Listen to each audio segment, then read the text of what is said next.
ఒక చెరువులో పెద్ద ముసలి ఉండేది.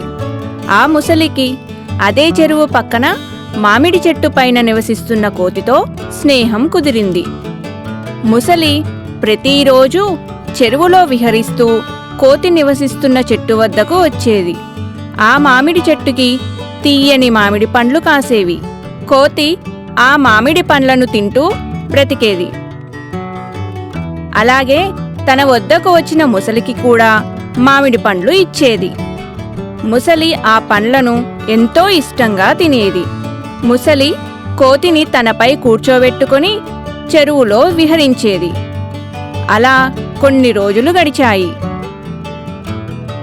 ఒకరోజు తన మిత్రుడు ఇచ్చిన మామిడి పళ్ళను తన భార్య కొరకు తీసుకెళ్ళింది ముసలి. అవి తిన్న ముసలి భార్య భర్తతో ఇలా అంది, "ఏమండి, ఈ పళ్ళను ఎక్కడ తెచ్చారు? అమృతంలా చాలా తీయగా ఉన్నాయి." అప్పుడు భర్త, "నా మిత్రుడు కోతి దగ్గర తెచ్చాను. అతడు చిన్నప్పటి నుండి ఈ పళ్ళను తిని బ్రతుకుతున్నాడు" అన్నాడు. "ఒక్కరోజు తింటేనే ఇంత బాగుంది, ఇన్నాళ్ల నుండి తింటుందంటే నీ మిత్రుడి గుండెకాయ ఎంత రుచిగా ఉంటుందో" అంది భార్య.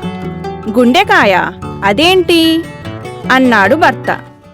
"నువ్వు వెళ్ళి నీ మిత్రుణ్ణి తీసుకురా, నేను గుండెకాయ తీసుకొని పంపిస్తాను" అంది భార్య. మరుసటి రోజు ఎప్పటిలాగే ముసలి కోతి నివసిస్తున్న చెట్టు వద్దకు వెళ్ళింది.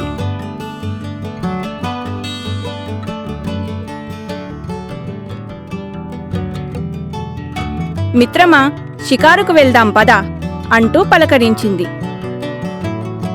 కోతి ముసలిపై కూర్చుంది. ఇద్దరూ చెరువులో విహరించసాగారు. కొద్దిసేపటి తర్వాత